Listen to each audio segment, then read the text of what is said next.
உண்மையிலே இந்த கனகர் கிராமம் என்பது மீட்கப்பட்ட சம்பவம், அது ஒரு வரலாறு. ஒரு தனி மனிதன் தன்னுடைய காணி உரிமையை மீட்பது என்பதை தாண்டிய ஒரு போராட்டமும் இல்லை, ஒரு அரசியலும் இல்லை. இந்த கனகர் கிராமம் என்கின்ற உங்களுடைய பூர்வீக நிலத்தை மீட்பதற்காக இந்த மக்கள் பட்ட கஷ்டம் கொஞ்சம் நஞ்சமல்ல. கிட்டத்தட்ட வருடக்கணக்கில் ஆபத்தான ஒரு இடத்திலே யானைகள் இதர விலங்குகளினுடைய பாதிப்புகள் இருந்தபோதும் கூட கொஞ்சம் கூட பயப்படாமல் இந்த இடத்தில் காடுகளாக இருந்த சமயத்திலே ஒரு டென்ட்டை கட்டி ஒரு நாள் இரு நாள் அல்ல, தொடர்ந்தேர்ச்சியாக உட்கார்ந்திருந்து ஒரு ஓர்மத்தோடு இந்த உரிமையை வென்றெடுக்க பாடுபட்ட இந்த மக்களுக்கு தான் இந்த வெற்றியினுடைய முதலாவது பாராட்டு கட்டாயம் சென்றாக வேண்டும். இதற்கு முன்பும் கடந்த ஆட்சி காலத்தில் முன்னாள் கௌரவ ஆளுநராக இருந்த செந்தில் தொண்டமான் அவர்களால் இந்த மக்களுக்கான காணி உரிமம் வழங்கப்பட்ட போது அந்த இடத்திலும் நான் சொல்லிக்கொண்ட ஒரு விடயம், நல்லாட்சி அரசாங்கத்திலே பல்வேறு காணிகள் வழங்கப்பட்டன. மக்களினுடைய இழக்கப்பட்ட காணிகள், வைல்ட் லைஃபாலும் ஃபாரஸ்டாலும் அபகரிக்கப்பட்ட காணிகளை வழங்க வேண்டும் என்பதில் அவர்கள் முனைப்பு காட்டினார்கள். கேப்பாப்புலவு வடக்கிலே என்றால் கனகர் கிராமத்தை நான் கிழக்கில் மீட்கப்பட்ட மிக முக்கியமான ஒரு காணி போராட்டம் என்பேன். அந்த போராட்டம் நடைபெற்ற போது உங்களுக்கு தோளோடு தோள் நின்ற இங்கே இருக்கின்ற கௌரவ பாராளுமன்ற உறுப்பினர் கோடீஸ்வரன் அவர்கள், அதே போன்று முன்னாள் பொத்துவில் பிரதேச சபை உபதவிசாளர் பார்த்திபன் இருக்கிறார், சுபோகரன் இருக்கிறார், ஜெகன் இருக்கிறார். அவர்கள் அன்று உங்களுக்கு தந்த ஒத்துழைப்பு கொஞ்சம் நஞ்சம் அல்ல. எனக்கு ஞாபகம் இருக்கிறது, இந்த பகுதியால் போகிற போது இரவு 12 மணிக்கும் இவர்களுடைய வாகனம் இருக்கும். அங்கே போராட்டத்தில் இருப்பவர்களுக்கு ஏதாவது சாப்பிட கொடுத்து அங்கே அவர்களும் மக்களோடு மக்களாக நிற்பார்கள். தமிழ் தேசிய அரசியலினுடைய வெற்றி என்பது இதுதான். அந்த உரிமைக்கான ஒரு போராட்டத்திற்காக உயிரை துச்சமென மதிக்கின்ற அந்த ஓர்ம குணம்தான் ஒரு பெரிய ஒரு அடைவை உங்களுக்கு தந்திருக்கிறது. இப்பொழுது கிடைத்திருக்கிற வெற்றி ஒரு பெரும் வெற்றி. அந்த வெற்றி நிச்சயமாக சகல வசதிகளுடன் கூடிய ஒரு கிராமமாக இதனை கட்டாயமாக உருமாற்றி கொடுக்கும், அதில் எந்த சந்தேகமும் இல்லை. இந்த நிலத்தை மீட்பது என்பதுதான் ஒரு பெரும் வரலாறு. ரணில் விக்ரமசிங்கே அவர்களினுடைய ஆட்சி காலத்தில் 85களுக்கு முன்பு இது மக்களினுடைய பாவனைக்கான ஒரு நிலமாக இருந்ததற்கான அத்தாட்சிகள் இருந்தால் அத்தகைய காணிகளை நாங்கள் விடுவித்து தருகிறோம் என்று கிட்டத்தட்ட வருடக்கணக்கிலே அதற்கான கள ஆய்வுகள், உரியவர்களினுடைய சந்திப்புகள், நேர்காணல்கள், இப்படி பல முயற்சிகள் செய்யப்பட்டு கடைசியாக அம்பாறை கச்சேரியிலே அம்பாறை மாவட்டத்தில் கிட்டத்தட்ட 15,000க்கும் மேற்பட்ட ஏக்கர் காணிகளை வைல்ட் லைஃபாலும் ஃபாரஸ்டாலும் சுவீகரிக்கப்பட்ட காணிகளை மீண்டும் மக்களுக்கு கையளிக்கிற முயற்சி மிக பெருமளவில் நடைபெற்று இன்றோ நாளையோ 15,000 ஏக்கர் காணிகளும் அம்பாறை மாவட்டத்தில் விடுவிக்கப்பட இருக்கிறது என்பதற்கு மிகுந்த சந்தோஷப்பட்டவன் நானும் ஒருவன். இந்த ஏரியாவிலே நான் ஒரு டிசிசி சேர்மனாக இருந்தேன். அம்பாறை மாவட்டத்தில் 6 டிசிசி சேர்மனாக இருந்த சமயம். எனவே இன்றோ நாளையோ நல்ல செய்தி கிடைக்கும் என்று காத்து கொண்டிருந்த எமக்கு கிடைத்த செய்தி ஆட்சி மாற்றம். ஆட்சி மாற்றம் ஏற்பட்ட இப்பொழுது ஒரு வருடத்தையும் தாண்டி விட்டது. அந்த காணிகள் இன்னும் உரிய மக்களுக்கு கிடைக்கப்பெறவில்லை என்பது இந்த அரசினுடைய ஒரு தோல்வியாக நான் இந்த இடத்தில் பதிவு செய்து கொள்ள விரும்புகிறேன். ஏனென்றால் ஒரே விடயத்திற்காக மீண்டும் மீண்டும் ஆட்சிகள் மாறுகிற போதும் மீண்டும் மீண்டும் மக்களை அழைப்பதும், அவர்களுக்கு ஃபோமை ஃபில் பண்ணுங்க என்பதும், மறுபடியும் அவர்களிடம் தகவல் பெறுவதும், மறுபடியும் என்கிற ஒரு நிலை ஏனைய ஆட்சியாளர்களிடம் இருந்திருக்கலாம். ஆனால் நாங்கள் மக்களுக்கான ஆட்சியை செய்பவர்கள், மக்களோடு மக்களாக இருப்பவர்கள் என்று சொல்கிற இந்த என்பிபி அரசாங்கத்திற்கு நான் சொல்லிக்கொள்ள விடுகிற ஒரு செய்தி இந்த இடத்திலே, நீங்கள் தயவு செய்து ஒன்று இந்த கனகர் கிராமத்தில் இங்கே குடியிருந்த மக்களில் 74 பேருக்கு வழங்கப்பட்டு மீதியானவர்களுக்கு வழங்கப்படவில்லை என்றால் வழங்கப்பட வேண்டியவர்களுக்கு வழங்குவது, அது எடுக்கப்பட்ட தீர்மானம், அதனை செய்ய வேண்டும். எங்களுடைய ஓய்வு நிலை காணி ஆணையாளர் சொன்ன ஒரு விடயம்தான், இந்த ரீசெட்டில்மெண்ட் லேண்டாக இது வழங்கப்பட்டிருக்க வேண்டும். காணி அற்றவருக்கான காணி என்கிற போது அவர்களிடம் ஒரு சட்ட ரீதியான ஒரு பார்வை ஒன்று இருக்கிறது. நானும் இத்தனை வருடங்களுக்கு முன்பு இருந்தேன் என்று நாங்கள் செல்கிற போது இது உங்களுக்கானதல்ல, இது காணியற்றவருக்கு என்பதான ஒரு காரணம் சொல்ல முடியும். எனவே இது வழங்கப்பட்ட விதம் சரியானதாக வழங்கப்பட்டிருக்க வேண்டும் என்ற அவருடைய கருத்து மேல் இந்த இடத்திலே நாங்கள் கவனத்தில் கொள்ள வேண்டும். கௌரவ பாராளுமன்ற உறுப்பினர்கள் இதனை சரியான ஒரு இடத்துக்கு கொண்டு சென்று ரீசெட்டில்மெண்ட் பாலிசிக்கு கீழ் இந்த காணிகள் உங்களிடம் வழங்கப்படுமாக இருந்தால் அந்த குறிப்பிட்ட 200 சொச்சம் பேர் பாதிக்கப்பட்டவர்களுக்கும் எந்த ஒரு தங்கு தடையும் இல்லாமல் இந்த காணிகள் கிடைக்கப்பெறும். எனவே இந்த அரசாங்கத்திற்கு நான் வேண்டுகோள் விடுக்கின்றேன், சட்டத்தை சட்ட ரீதியாக செய்யுங்கள். எந்த ஒரு அரசியல் நோக்கமற்ற சுயலாப ஊழல் அற்ற ஒரு நேர்மையான அரசு என்று நீங்கள் தேர்தலுக்கு முன்பும் இன்றும் சொல்லிக்கொள்வது உண்மையாக இருந்தால், முதலாவதாக இந்த கனகர் கிராம மக்கள் பாதிக்கப்பட்ட மக்களுடைய காணிகளை கையளிப்பதோடு அம்பாறை மாவட்டத்தின் 15,000 ஏக்கர் காணிகளையும் நீங்கள் உடனடியாக விடுவிப்பதற்கான ஏற்பாடுகளை இந்த அரசு செய்ய வேண்டும் என்று நான் தாழ்மையாக இந்த இடத்தில் வேண்டிக் கொள்கிறேன்.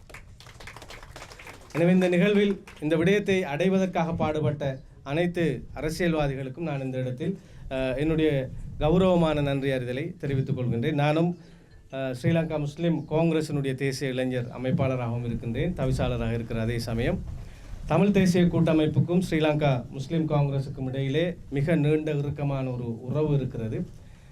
இந்த கிழக்கு மாகாணத்தை ஆட்சி செய்த போதும் எதிர்வருகின்ற தேர்தல்கள் ஒன்று ஏற்பட்டால் ஆட்சி செய்ய முற்படுகிற போதும் இந்த இரண்டு பெரும் கட்சிகளினுடைய இணைவு என்பது மிக முக்கியத்துவம் மிக்கதாக பார்க்கப்படும். எனவே எமது பொத்துவில் பிரதேச சபையிலும் தமிழ் தேசிய கூட்டமைப்பின் கௌரவ உறுப்பினர்களும் சேர்ந்த ஒரு ஆட்சி தான் அங்கே நடைபெறுகிறது. அதேபோன்று அம்பாறை மாவட்டத்தின் பல இடங்களிலும் அவ்வாறான இணைந்த ஒரு ஆட்சி நடைபெறுகிற போது இந்த மக்களினுடைய பிரச்சனைகள் நிச்சயமாக கவனத்தில் கொள்ளப்படும். இந்த பிரதேசத்தினுடைய மிக முக்கியமான பிரச்சனைகளில் அடுத்ததாக நீங்கள் இப்பொழுது காணியை பெற்று விட்டீர்கள். அரசாங்கத்தினுடைய ஹவுசிங் மினிஸ்ட்ரி கூடாக வீடுகள் பெற்றுக் கொடுக்கப்படுவதற்கான வாய்ப்புகள் இருந்தாலும் கூட அது முன்னெடுக்கப்படுகிற விதங்களிலே இங்கு பாதிக்கப்பட்ட எல்லோருக்குமான ஒரு பயன்பாட்டை உடனடியாக பெறுவதற்கான வாய்ப்புகள் குறைவு. இத்தகைய ஒரு சூழ்நிலையில் இந்த மக்கள் மீது இறக்கப்பட்டு அவர்களுக்கு உதவ வேண்டும் என்ற அடிப்படையில் இந்த அமைப்பானது குமுகாய மேம்பாட்டு அமைப்பு அதற்கான ஏற்பாடுகளை செய்து டாக்டர் இங்கே வந்திருக்கின்றார். அவருடைய உதவிகள் ஊடாக இந்த 6 வீடுகள் கிடைக்கப்பெற்றது என்பது ஒரு பெரும் விஷயம். டாக்டர் உட்பட புலம்பெயர் அமைப்புகளிடம் நான் ஒரு வினயமான ஒரு வேண்டுகோளை விடுத்துக் கொள்கின்றேன். எமது மக்களினுடைய பிரச்சனைகளை ஒரு அரசாங்கத்தால் முழுவதுமாக நிறைவேற்ற முடியாது. அரசாங்கம் நிறைவேற்றுவதற்கான சாத்தியங்கள் மிக மிக குறைவாக இருக்கிற சமயத்தில் இவ்வாறான பொது அமைப்புகளினுடைய உதவிகள் மிகவும் தேவைப்படுகின்றது. பொத்துவிலை பொறுத்தளவிலே குடிநீர் என்பது பாரிய ஒரு பிரச்சனை. நான் நினைக்கின்றேன், எங்களுடைய பிரதேச சபையில் நாங்கள் ஆட்சிக்கு வந்து இன்னும் ஒரு வருடம் கூட பூர்த்தியாகவில்லை. கடந்த இந்த கோடையிலே அதிகமான குடிநீர் வழங்கப்பட்டது செல்வபுரம் பகுதிக்கு.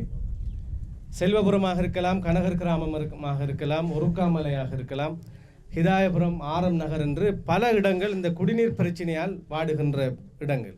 சுற்றுலாத்துறைக்கு பேர் போன பொத்துவில் பிரதேசத்திலே குடிப்பதற்கு தண்ணீர் இல்லை. உலகளாவிய ரீதியில் பிரசித்தமான ஒரு இடம், குடிப்பதற்கான தண்ணீர் இல்லை. குடிநீருக்கும் அதே போன்று உங்களுடைய பயிர்களுக்கான தண்ணீருக்குமான ஒரே தீர்வாக பல விஷயங்களை நாங்கள் பேசியிருக்கிறோம். ஓரோ பிளான் பற்றி கதைச்சிருக்கிறோம், அல்லது ஏதாவது ஆர்கனைசேஷனை கொண்டு வந்து தண்ணீருக்கு நாங்கள் டேங்க் கொண்டு அடித்து கொடுப்போமான்னு பார்த்துருக்கிறோம்.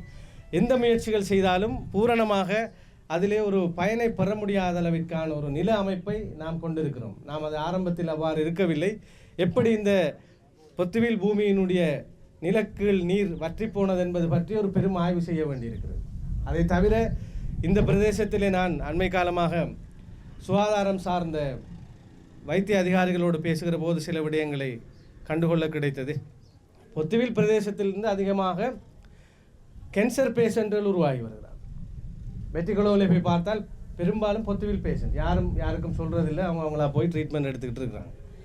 அப்போ அதுக்கு பின்னணி என்னென்று பார்க்கிற போதும் உணவு பழக்க வழக்கங்கள் ஒரு புறம் என்றால் இந்த குடிநீரும் ஒரு மிக முக்கியமான ஒரு பிரச்சனையாக இருக்கிறது. நாங்கள் ஓட்ட போர்டோடு நான் ஆட்சியில் இருக்கிற போது, பாராளுமன்ற உறுப்பினராக இருக்கிற போது சில இடங்களுக்கு சென்று நீரை பரிசோதித்து பார்த்த சமயத்திலே இங்கே இருக்கிற நீர் குடிநீருக்கு உகந்ததல்ல என்று மிகுந்த காட்டமான ஒரு விமர்சனத்தை வந்த ஆய்வாளர்கள் சொன்னார்.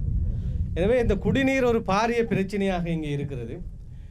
எங்களால் எதுவும் செய்ய முடியாது. நாங்கள் பல முறை கேட்டும் பல விடயங்களை டிசிசியிலே டிஸ்ட்ரிக்டிலே பேசிய போதும் ஹெடோயா திட்டம் என்கின்ற ஒரு திட்டம் மாத்திரம்தான் குடிநீருக்கும் பயிற்சியைக்குமான நீரை பொத்துவிலுக்கு பெற்றுக் கொடுப்பதற்கான ஒரு திட்டம். ஆனால் இந்த திட்டம் 30-40 வருடங்களாக பேசப்பட்டு கொண்டிருக்கிறது. எனவே இது எப்போது நடக்கும் என்பது எமக்கு தெரியாது. அதுவரையிலும் நாம் இங்கே பட்டினி கிடக்க முடியாது என்கிற அடிப்படையில் பிரதேச சபையால் நாங்கள் முடியுமான தண்ணீரை மக்களுக்கு நாங்கள் கடந்த இந்த கோடையிலும் நாங்கள் விநியோகம் செய்தோம். அண்மையில் நாங்கள் கடைசியாக நடைபெற்ற பிரதேச சபையினுடைய அமர்வின் போது கௌரவ உறுப்பினர்கள் சேர்ந்து நாங்கள் ஒரு தீர்மானம் எடுத்திருக்கின்றோம். யாவருக்கும் குடிநீர் என்கின்ற அடிப்படையில் வறட்சியான பிரதேசங்களுக்கு பிரதேச சபையே மிகப்பெரிய டங்கிகள் அமைத்து தந்து ஒவ்வொரு நாளும் அதனை ஃபில் பண்ணி தருகிற வேலையை நாங்கள் வருகிற காலத்தில் செய்வதாக நாங்கள் ஒரு தீர்மானத்தை எட்டி இருக்கின்றோம். இப்போதும் இந்த அமைப்பை சார்ந்தவர்கள் நாங்கள் காசு போட்டு ஒரு டேங்க் வாங்கி வைக்க போகிறோம் அப்படின்னு சொன்னாங்க. நீங்கள் காசு போட தேவையில்லை, பிரதேச சபை அந்த டேங்கை வைத்து தொடர்ச்சியாக உங்களுக்கு நீர் விநியோகத்தை செய்யும். ஆனால் இது ஒரு தற்காலிகமான ஒரு முடிவு தான். இங்கே இருக்கின்ற கௌரவ பாராளுமன்ற உறுப்பினர்கள், உயர் அதிகாரத்தில் இருப்பவர்கள் நிரந்தரமாக பொத்துவிலின் தண்ணீர் பிரச்சினைக்கான வழியை தேடி எடுக்க வேண்டும். டீசலினேஷன் என்று சொல்லப்படுகிற கடல் நீர் சுத்திகரிப்பு பற்றியும் நீண்ட காலம் பேசப்பட்டது. ஆனால் அது இங்கே நடைமுறை சாத்தியமில்லை. அதனுடைய கொஸ்ட் விஷயங்கள் எல்லாம் பேசப்பட்டன. இந்த நிகழ்வை பார்க்கிறவர்களுக்கு நான் கோரிக்கை விடுக்கின்றேன். பொத்துவில் பிரதேசத்திற்கு நலவு செய்ய வேண்டும் என்ற ஒரு விருப்பம் இருந்தால் இந்த குடிநீர் பிரச்சனைகளை தீர்ப்பதிலே அதிகமான ஒரு கவனத்தை நீங்கள் கொள்ள வேண்டும் என்ற ஒரு ரிக்வெஸ்டை வைப்பதோடு இந்த பாதைகள் அமைக்கப்பட்டிருக்கின்றன. யானை வேலி ஒரு பெரிய பிரச்சினை. பொத்துவில்லை யானை வேலியால் வேலி அமைக்க வேண்டிய மிகப்பெரிய தேவை இருக்கிறது. இதுவும் நீண்ட காலமாக பேசப்பட்டு கிட்டத்தட்ட நாங்கள் பொத்துவிலில் இருக்கிற யானைகளை சாதாரணமாக இந்த பகுதியை அடைத்து நாங்கள் காப்பாற்ற முடியாது. அது வேறொரு பகுதியால் வரும். எனவே கடைசியாக இது சம்பந்தமான நிறைய ரிசர்ச் பண்ணி 8.5 கிலோமீட்டர் வரைக்கும் யானை வேலி காட்டுப்புறத்திலே அமைக்கப்படுகிற போது மட்டும்தான் இந்த மக்கள் அனைவரையும் பாதுகாக்க முடியும். இந்த கணவர் கிராமத்தை அடைத்து கொடுத்தால் அது ஊரணியால் வேறு பகுதியால் வருகிறது, அல்லது அங்கு அடைத்தால் இங்கு வருகிறது என்கிற அடிப்படையில் ஒரு ப்ரொபோசல் தயாரிக்கப்பட்டு எஸ்டிமேட்டும் எடுக்கப்பட்டிருக்கிறது. அதில் முதல் கட்டமாக 4 கிலோமீட்டரை நாங்கள் ஆரம்பிப்போம் என்று சொல்லி இப்பொழுது 1 வருடம் ஆகிவிட்டது. இந்த ஆட்சி முடிகிற போதும் அந்த ஃபைல்கள் அப்படியே நகராமல் இருக்குமோ என்ற ஒரு பயமும் எனக்கு இருக்கிறது. எனவே கௌரவ பாராளுமன்ற உறுப்பினர்கள் இந்த யானை மனித மோதலை தவிர்ப்பதற்கும் இந்த குடிநீருக்குமான நிரந்தர தீர்வை நீங்கள் பெற்றுத்தர வேண்டும். ஒரு பிரதேச சபையினுடைய தவிசாளராக இந்த மக்களினுடைய குடிநீர் பிரச்சினைக்கும் இந்த பாதைகள் அமைத்து தருவது உள்ளிட்ட பிரச்சனைகளுக்கும் நாம் தீர்வு காண்கின்றோம். மின்சாரத்தை பொறுத்தளவிலே வறிய மக்களுக்காக பிரதேச சபை மின்சார இணைப்பையும் நீர் இணைப்பையும் பெறுவதாக இருந்தால் பாதி அரைவாசி அளவில் பணத்தை நீங்கள் செலுத்துகிற போது பிரதேச சபை அரைவாசி பணத்தை செலுத்துகிற தீர்மானத்தையும் நாங்கள் எடுத்திருக்கின்றோம். எனவே அந்த வசதியையும் நாங்கள் உங்களுக்கு செய்து தர முடியும். உங்களுடைய பிரதேச சபை உறுப்பினர்கள் மிகுந்த அக்கறையோடு இந்த பிராந்தியம் தொடர்பாக செயல்படுகிறவர்களை நீங்கள் கொண்டிருக்கிறீர்கள். எனவே அவர்கள் ஊடாக நீங்கள் அணுகுகிற போது ஒரு தவிசாளராக என் கடமையை செய்ய நான் காத்திருக்கிறேன் என்ற செய்தியை சொல்லி மேலதிக செய்திகளுக்காக எமது யூடியூப் தளத்தை சப்ஸ்கிரைப் செய்யுங்கள்.